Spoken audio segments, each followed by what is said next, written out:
MMAOddsBreaker, of course, talking to Gorman Wrestling high school head coach Ricky Lundell. But let's not forget, he is also the man that has brought Frank Mir from the depth of obscurity. Like, he brought him back. He was off the charts, off the maps. I mean, we thought for sure that it'd just be another swan song for Frank, and he came out there and looked like Frank 5, 6 years ago, 7 years ago, like the old guy that was the heavyweight that beat everybody's ass before the motorcycle accident. That's the Mir that showed up that night. What the hell'd you do to him? Well, honestly, it was a combined effort, between team, family, Stop, just stop, re. stop it. He's had the same. He's had the same team. He's had the same family. Everything's been the same. Something changed in Frank. Like something you found some button to push, some motivational thing to give to him. You found something because he's had the same people in his life the entire time. This is a different Frank Mir. You found something. What the hell is it? Stop being around trying to pass it off. Stop being humble. It was Ricky. That's what happened. So what was it? Well, Frank, it was a lot of heart-to-heart talks, to be honest, and figuring out who Frank is and who he wants to be. We sat back and we said, "Hey, look, you keep training, you keep beating yourself down. You've lost some motivation here, and sometimes when people become so successful in a sport and they've done it for so long, it's hard to keep that success going. It's hard to want to stay consistent and keep moving that way."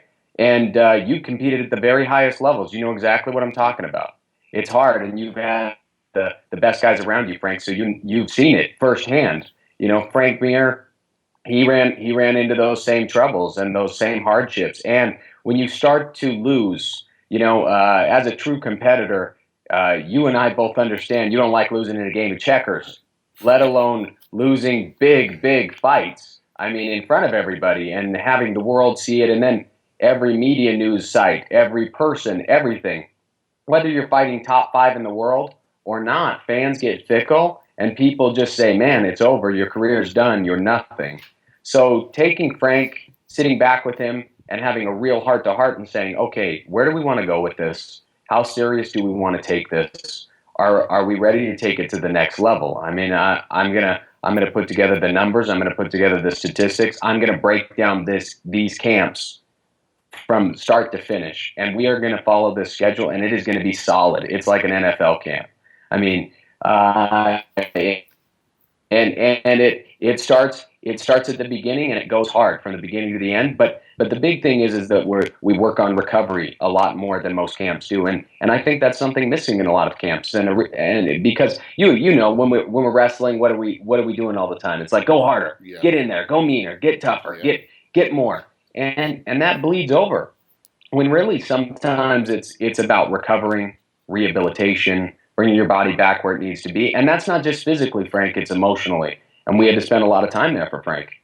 Is it more difficult to take a guy that's never been to the top and do this with him, or somebody like Frank Mir who's already been to the top and knows what's going to happen? Like sometimes, like, well, I've already done it and I've lost, and I was doing it again, and I lost.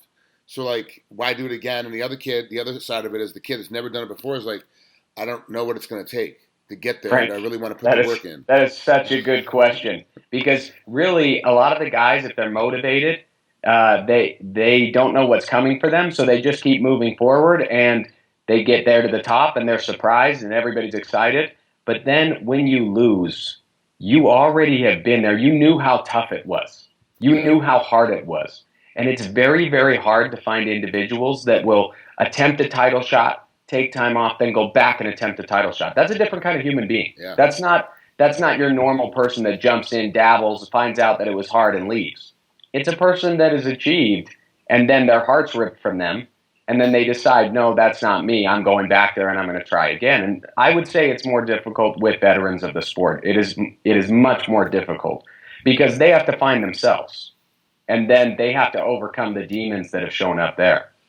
You know, every time I interview you, I always go back and look at your Wikipedia page. And, I forget I forget that you graduated, high school at 18, that you had your black belt by 19. You were kicking everybody's ass by the time you were 20, 21, and at 26, you're coaching like the best guys in the world.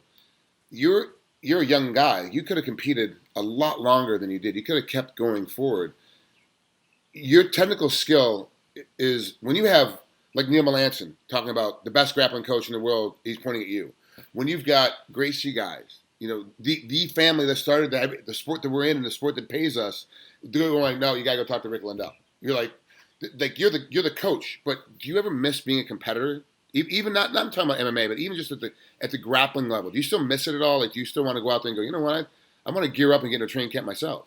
I do miss it. I do miss it. It's difficult because there's two demons inside of all of us. I think we want to compete, but then at the same time, I would like to compete as a coach and to win as a coach and be recognized as one of the greatest coaches ever. And that's going to take a lot of work. I mean, guys like Neil Melanson, guys like Greg Jackson are out there, guys like Rafael Cordero, or even you go back in the days, Pat Militich's, and so many have been out there that are just so successful and have done so much. I do miss competing. It aches inside me to get out there and get down sometimes. But if I'm going to give my fighters everything that I have, I can't take 25% of what I got and go spend it on competition right now. I have to give it all to these guys, and I want them to succeed. I want them to win. And so I have to give my mind, my focus, my attention. Everything has to go towards that win. And the results are showing up. It's happening. It just takes consistency and time. Part of the problem is too, we're talking about getting recognized as a great coach. Part of the problem is too is that you have such a small elite group of guys. We're like, Greg Jackson's got 150 guys, and 5 of them are top 10, but he's got so many guys. Like every weekend, he's out competing. It's like, how do you compete with that when you have an elite level of guys? You've got what, 3 or 4 guys? That's all you really have. But they're the top 5 or 6 in the respective weight classes, each guy. So it's like you're competing with a guy that's got has so much volume that he's Greg Jackson, or Rafael Cordero. Like these guys have hundreds of students that are fighting, and you've got 5. So how can you? They play me with the numbers. Yeah. So what do you have to do to be coach of the year? Like what has to happen for a guy like Ricky, who's only got a certain number of guys to be able to compete in the game of everybody who's got these large numbers in these huge gyms?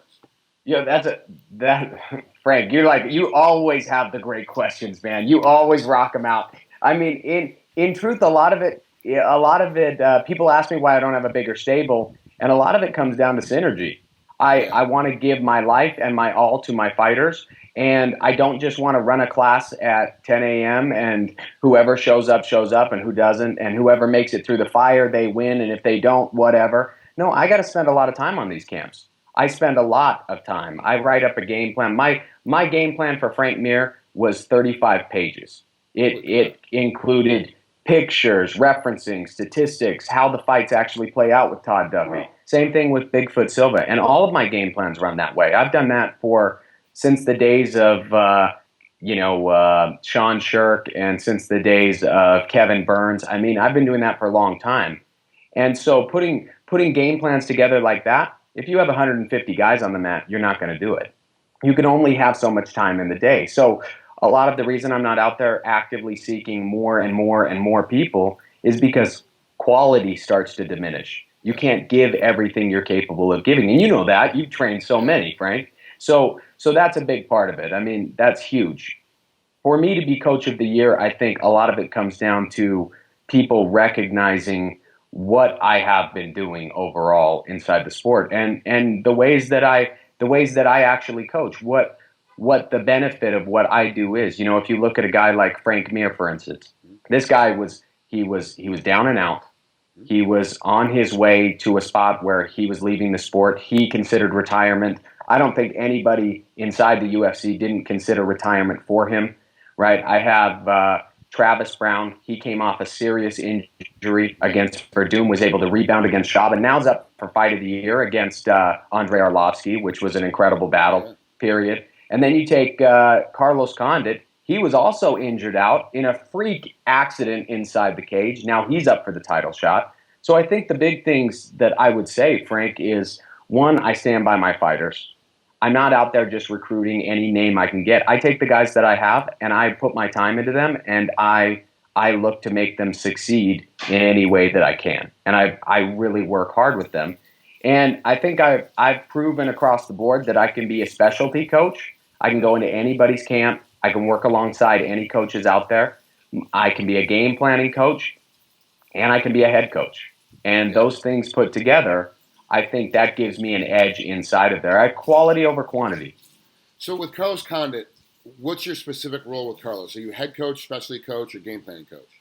I'm a specialty coach and game planning coach over all the grappling stuff and all the groundwork that's going to be done. And with Frank So Mir, then, you're his head coach. yes, I am. And with Travis, what is it with Travis? With Travis, I am his game planning coach, and then I come in as his specialty coach to run all aspects of ground game and grappling game. And then I do that with Neil Melanson as well. And then I also have Anna Hulaton, who's up for the ONE FC title. That's right. She's going to be cruising through there as well, and I'm her head coach. Now, have you and your wife sat down and gone over the numbers and gone, Ricky, this is what you're getting from this guy's check, and this is the amount of hours you put in. You're legitimately getting like 25 cents an hour for the amount of time you put in with your game planning and everything else. Like, totally. Is your wife still approved? Is she still like okay with this mess? Because you got kids, you got a family, you got a house you got to take care of. Like, it's not, 80-hour days isn't going to work it forever. Yeah, it's a lot, but she wants to see me achieve my dream. I do want to be coach of the year one day, and I want my guys to keep winning, and I want them to succeed. And she stood by me when I won my world championships, when I was on Team USA, and when I retired from all of that. So now she stands by me again. I mean, it's hard to find somebody that's willing to make those sacrifices, because it's like 25 cents an hour. Yeah. It's not much when you really break it down. And then the amount of time, I mean, how many people you've coached, Frank, it's like you're thinking about them even when they're not around. Yeah. They leave the gym. You're over there like writing stuff down, reviewing tape, checking everything out, calling coaches, making sure everything's okay with your team. I mean, it's a busy schedule. People think you just come in and hang out, during practice time, and that's all there is to it. You're like, dude, you don't even understand. Like, the best time I ever had was with Bob Stoops at the University of Oklahoma. I went in to go visit him one morning. Like, I had to get an appointment to see him early in the morning. I was still in college, and he was like, "Yeah, I have 4 minutes to meet with you at 5:45 a.m. if you can make it." I'm like, "Okay." So I went to his office at 5:45, and literally at 5:50, his assistant was walking in. He's like, "Sir, so and so is on line one." He's like, "I'm sorry, sir, I got to take this phone call." I'm like, "Holy crap!" Like, he really had 4 minutes. And that's the kind of coaching. This wasn't a joke. Yeah, like he was serious. You're up early and you stay up late, and it's like sleepless nights. And how do you find family life? How do you keep it balanced? Because you're always in the middle of a training camp. I've never in the last 3.5 years that you and I have been friends, I have not known you to not be in the middle of a training camp at all times. You're literally in the middle of training, and then you have the high school season to deal with Gorman. So it's like, how do you have time for your wife and kids? Yeah, one thing that helps keep us together, Frank, is wrestling. The kids come and they wrestle, and they're part of that. If we didn't do wrestling as a sport together and something that was building the family together like that, there wouldn't be much time. But because we've committed in that area, that's what really helps. And I would tell every family that they need to find something like that, something that keeps them together. There's so many families out there that are all over the place. One kid's in track, another kid's over here in lacrosse, another kid's somewhere else. And when you're doing something together, one team, one dream kind of thing, yep. it really builds camaraderie inside the family. And one kid wins, one kid loses, one person gets stomped. I mean, that's just the way it goes, and people get used to it in the family. Yeah, and it becomes a whole process. Even if it's individual sport, not team oriented, it still becomes that kind of mindset. Because there's a lot of kids out there, families. The whole family plays baseball together. It's just kind of what they do. And one kid's because he's younger, he's on a different team, and they get stomped. And the oldest kid wins because he's on a better team. It's just how it goes. It's that. But you're right. There needs to be more things the family does together besides sitting down watching TV. There needs to be, and it's difficult nowadays because it's getting so much easier. I mean, everybody's got a tablet, a cell phone, everything out there. For me, finding a way that we can connect as a family. And it's in combat sports, which works out for me great, But if it wasn't, you got to find something else. You got to get off the tablets and you got to get off the TV. And it's so easy now. It's just so easy to just waste your life away. And it's important you get the information that you want. You can use it as entertainment, but hey, you got to find the time and block it out for your priorities. So, what's the next step for Ricky? Like, you've got Gorman High School wrestling. You've got, obviously you've read the. I'm gonna take a step back. You read that article about where a high level coach, I forget who wrote it on Facebook, where he's talking about how football players need to wrestle. Why aren't your football players wrestling? It doesn't make any sense. So are you actively recruiting the football players at Gorman? Because you've got a couple of nationally ranked football players that could easily be on your team. Yes, we are. We're actively picking up football players nonstop. We have some incredible football players that are coming out to the team. On top of that, we have some nationally ranked kids right now inside the program, and we have the first woman ever. She's 16 years old. Her name's Allison. We have the first woman who's actually nationally ranked out of Nevada in high school. She's 16 now, and she's number 7 in the nation. Wow. So, and she's completely 100% Gorman homegrown, and she just goes and dominates. This girl is unbelievable. Trigg, when you make it down to the Gorman room, you're going to see, it's not hard to see that this girl is something special. We have another kid that just won postseason wrestling nationals, and another kid who just went off to college. He took second at postseason wrestling nationals. So we have some kids that are phenomenal. Then on top of that, the athletes in the football program, they're freaks. They're adults. I mean, you see me, I can't grow a beard. Yeah. You can. I still can't, right? These kids like 14, 15 years old come in with a beard, and they're getting told they have to shave it. I mean, it's crazy. Some of these kids are in such a weird physical place. And for the folks at home, there's two great schools, two great high schools. Well, there's a couple of great high schools in Nevada, especially in Las Vegas. But one is Faith Lutheran, which is a private Lutheran school, of course, and Bishop Gorman is a private Catholic school. That's where Ricky works. Where the Fajitas went to school, where Dana White went to school, like it's the school. Like if you want to be somebody in Nevada, in Las Vegas, you got to go to Gorman or Lutheran. That's just kind of how it works out. That is how it works out. It's the reality of it is that it's the preparatory school, so you get your kids are going to go on and get educations. They're all going to go on to college. But then the athleticism that's in those programs, it's astounding watching how good football, baseball, lacrosse, girls soccer, men's wrestling. It's just like, how the hell are you able to compete? Because these kids come in. Every sport is great at that school. You've got to be competing against the other sports to get guys in your room. How do you compete with that? That is actually how it works. It's weird, but people would think that we're out there competing against other schools, and that's not the way it is. We're not trying to pick up kids from other schools because people just know Gorman is the school. But once they get there, it is a free-for-all to get those athletes. I mean, you got to work hard. And certain programs, they get more funding, more money. I mean, certain ones are taken care of very, very well because there's money being infused in those. I mean, you take a sport like football at our school, and it's on Fox Sports 1 just right before or after the UFC a lot of the time. Yeah. So people are watching it on television. They get paid big dollars. It's on ESPN. We were number 1 in the nation last year, period. So, I mean, Snoop Dogg and his son did the whole special on Gorman and our school, and his son went there. I mean, Muhammad Ali's grandson goes there. Just the caliber. Obviously, the Fertitta's kids go there. Dana White's kids will go there. So you got big names, big people that are involved in the school. But it is competitive to get those athletes. It's like my kids are in the program already, and they're in preschool and kindergarten, and we've already started the program. Like they're going to Gorman. It's just what's happening.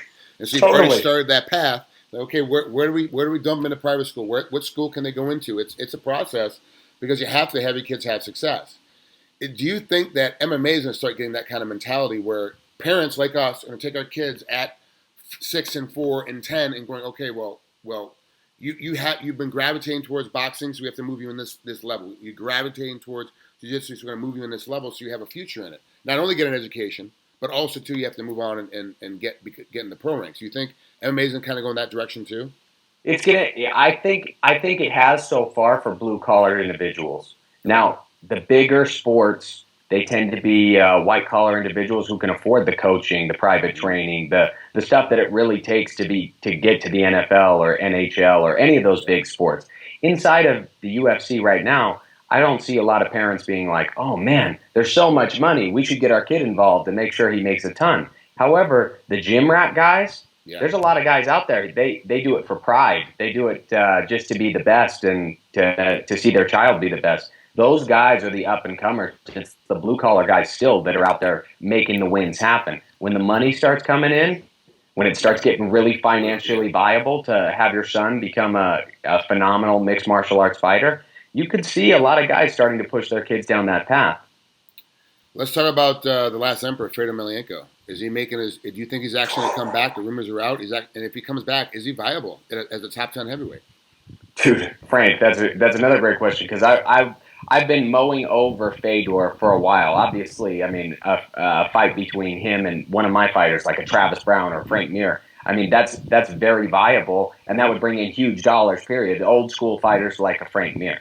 Now, when I look at Fedor Emelianenko, and I'm sure you've probably already said this or talked about this, but if he were to go over to Bellator, we know that Kimbo Slice, he picked up 2.1 million hits on their last show. Scott Coker had a great showing with just him and Shamrock. So if Fedor went over there and he fought somebody like Kimbo, that would be a big enough name to carry some serious dollars for them. That being said, if he moves over to the UFC, he's got to pick a legacy name, somebody that people will actually be interested in him fighting. Because even though you and I are back in the day when we're watching back in the 90s, and you were a part of it, and you were part of that first real time period where now you're in the UFC Hall of Fame. You look at these guys, these new fans, a lot of them don't know who Fedor is. Yeah. Some of them, it's only been a couple years, so they have to almost be educated on it.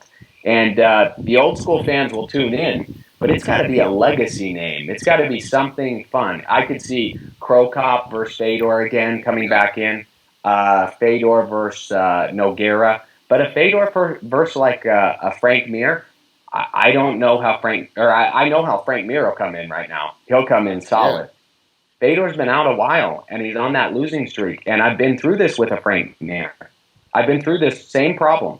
So has his coaches been able to overcome what just happened to him? Is he ready at this age to step back in and to move into another organization? He's 38. There's some questions. And been out for a while. It's not like, hey, I'm 28 and I've been out for a little bit. I'm okay. I'm 38 and I've been out for a while. It's different. Yeah, and inside the UFC, and I'm not saying Fedor in any way was doing anything, but inside the UFC, his age will play a factor because he cannot use anything. USADA will be all over him. So he can't come in with TRT and take care of himself there. He can't get any advantage on his age. And with that, it will play a part. It will play a part. So I don't know who he fights. I know that I'm excited to see him come back if he'll actually sign on the dotted line with somebody, because what old school fan doesn't want to see what he's capable of? I definitely want to see him come back, and I agree with you. I think it's going to have to be like a Nogueira or a Crow Cop, and then the only fight that he has on the other side that's even viable is Kimbo. And the Shamrock fight makes no sense, and then after that, there's no one left. So like now, what does Bellator do? They got a guy for millions of dollars for one fight. That is what it is. And Kimbo would be the only one. After that, they'd have to go find somebody. And that's not longevity in his career, unless he just wants to come back and just make a big showing and move forward. The thing about fans are, even if he came in and just beat a Kimbo, people would freak out. They would think he's the best ever again, like instantaneously. He's the greatest of all time. And it would be over just off a Kimbo win. All right, last question before I let you out of here. Conor McGregor, is the hype real now? Can we believe the hype now? Frank, I don't think so. I don't think we can believe the hype now. And I know I'm the spoiler on this one. Everybody's saying that. Everybody's talking about it. They want to believe the hype. And here's why I don't believe in the hype quite yet. Conor is incredible. Apparently he hits unbelievably hard, and he can jack anybody up as long as he's there. That being said, Chad Mendes took him down with high amplitude running takedowns, was able to control the game. Had he have not looked for those guillotines and fallen off the top, he would have eked out those rounds. So really, he had 2 rounds to 0 and then got knocked out with 3 seconds left inside the round. Now, if I'm looking from a coach's standpoint and I'm saying, hey, how do you beat a Conor McGregor? Man, if you play a GSP game, we'll go right in there, take him down, hold him down, take him down, hold him down. You're now the champion. So is Conor McGregor a great fighter? Yes. Did he win that last fight? Yeah. So now we're in a spot where, is all the hype real? Well, I saw the folk style wrestling really did give him a problem. I actually think anybody with that kind of experience should be licking their lips right now and trying to take that spot. Uriah Faber, Frankie Edgar. I mean, these guys all of a sudden now are like, dude, I'm back. Like I'm back. Like I saw Edgar climb up on that cage and got told to go sit down. So I mean, Frankie Edgar's definitely licking his lips because that's alpha male's game plan is to drop for guillotines. They like to go for that choke, and they jump on that. Frankie Edgar won't do that. No. He'll do what he did to Cub Swanson. He'll sit on top of him for 5 rounds and crush him. And if he gets a submission with 10 seconds left, great. If he doesn't, he'll be the champion of the world. Yeah, that's an incredible fight. I can't wait. Him and Uriah or Conor and Frankie Edgar, either one to me, it entices me and makes me want to watch. Makes you want to buy tickets to go watch it. Like, it's one of those fights where I'll buy a ticket to go watch it. You know, definitely. Do you see that being the same way? I'm interested. You as a former wrestler, I mean, at the highest level, and then UFC Hall of Fame, you've been in there against those guys at that level, and you really understand it. When you look at a fight like that, did you think that Conor McGregor earned all the hype he's getting right now, or do you think something was exposed? No, I saw a complete exposure where he never fought a real good wrestler before, and all of a sudden now he fought a guy that's a really good wrestler. And if Chad had longer than 17 days to train for this fight and actually was in decent shape, all of a sudden we have a different.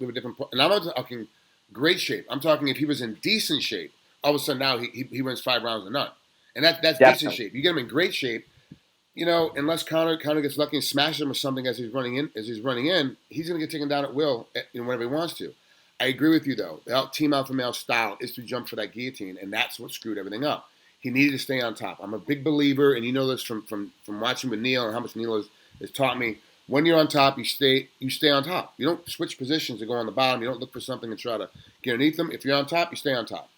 I think Frank Edgar's a better fight. I think Frank Edgar beats him. Now, it's not going to be easy because Frankie also likes to stand and swing, likes to stand and punch. He'll get caught up in the game for a little bit of a punch kick with Conor, and that can cause little problems. But Frankie's the better matchup. And once he drops his ego out of the way and goes, you know what, I have to make this a boring GSP-style kind of fight, and I'm going to win this thing and look for submissions from a top position. Conservatively, I'm going to beat the crap out of him. I'm going to beat the crap out of him for 5 rounds. That's the way it's going to go. Yeah, Frankie won't ever stop moving. You saw when Chad Mendes stood back up, his feet were planted, his heels were on the ground, he let him tee off. There's no way Frankie would ever stop moving. It would never happen. So he'd have to catch him in live timing, and that's not going to be easy. And when you go back to the guillotine thing, just to throw out a quick statistic for everybody out there, when Frank's talking about Frank Trigg, when you're talking about, hey, guys like Neil Melanson, they don't just drop underneath for guillotines. The reason is because it's statistically not probable. You won't land it. So statistically, guillotines are the highest attack submissions inside of mixed martial arts, but they only land 14% of the time. So you're talking about 1 out of 8 times it's going to land, and you're going to attempt that inside your title shot right there? That's the one you're going to go for when you're already winning the round, you're already controlling it? No way. That was a huge error on his part. And I think had he have played a little bit more tactically, that was an easy win for him. He was already pushing through and dominating. Yeah. He could have finished that one out. Easy. And all he had to do was get out of that second round and get that minute break. He'd have been okay. He could have ran the third round. He could have ran away the third round and gave 1 round away because now you're confident. I'm up 2 rounds to none. I'll give the third away. I'll win the fourth, and we'll pick our bases in the fifth and see what happens. See, that's what happens when you think like a veteran. See, this is veteran thinking that you're doing here. That was too much. It's having my ass kicked before thinking is what this is. That's what it is. It's like, I've been in the game for a long time. This is how you win championship rounds. That's how it's done. Yeah, I mean, you got to win it. You got to find a way to get that belt around your waist, and attacking for that guillotine definitely was not it. No. Ricky, thanks so much, man. I kept you way over time. I appreciate it as always. We always talk forever whenever we get together. I appreciate it, and we'll talk again very soon, man. Thanks. Have a great rest of your day, and we'll talk later. Hey, Frank, thanks so much for letting me be on your show, man. You do the best work in MMA, so thank you so much. Thank you. Tell all your friends, too, so they'll keep hiring me out for different shows. Easy. All right, bro. Talk to you soon. See you, bud.